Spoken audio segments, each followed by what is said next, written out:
All right, today we're jumping into a really fantastic book by Lori Gottlieb called Maybe You Should Talk to Someone.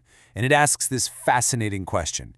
What happens when the person who's supposed to have all the answers completely loses their own? And yeah, that's really the heart of it, isn't it? We look to experts to guide us. But what happens when their world just falls apart? It's a situation that forces a really profound and, well, a deeply human journey. So, our story kicks off with an expert who seems to have it all figured out. She's a therapist, her life seems totally under control, until all of a sudden it isn't. So, this is Lori. And, from the outside looking in, she is the one in control. She's the one in the therapist chair helping her patients navigate all the messy, complicated parts of their lives. She knows the theory, the techniques, all of it. And then, bam, a crisis hits. A devastating breakup comes out of nowhere and completely turns her world upside down. And suddenly, all that professional expertise, it feels totally useless against her own very real pain. She's just as stuck as the people she helps every day. Lori's journey kind of forces us all to take a step back and really question what we think therapy is and what it's for, moving way beyond all the old stereotypes. So many people have this idea that therapy is basically just paying someone to complain for an hour. But the reality, which the book shows so well, is that it's an active process. It's like becoming a detective in your own story, trying to uncover the hidden rules and patterns that are secretly running your life. And throughout the book, we get to know 4 of Lori's patients, and their struggles are just so universal. We've got someone facing a terminal illness, a TV producer who feels totally empty.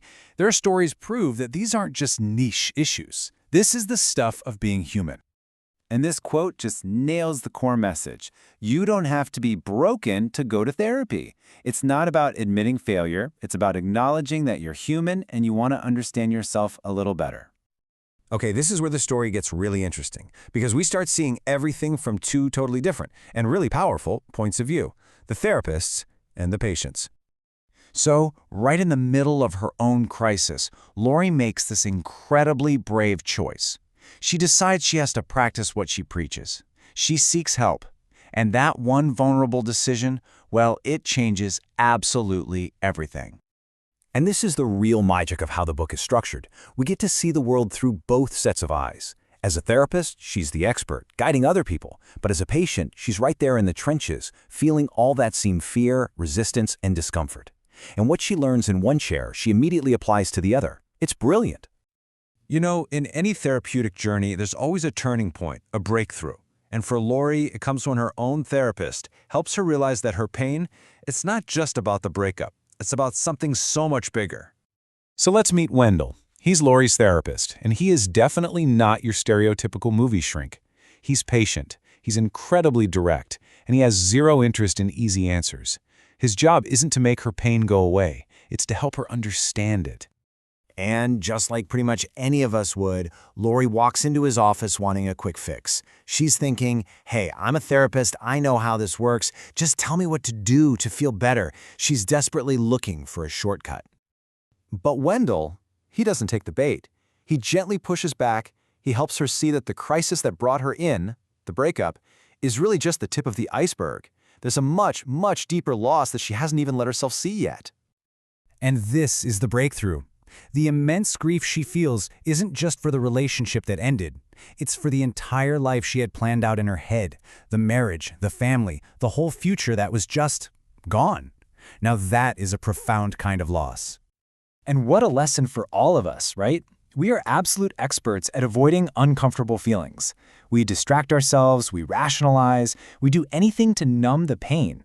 But what this story shows so clearly is that the only way to get through a feeling is to actually let yourself feel it. So, that big breakthrough, it's the key that unlocks the final part of her journey, really understanding what it means to heal, to grow, and to be human. What's amazing is seeing how her own growth as a patient completely transforms her as a professional.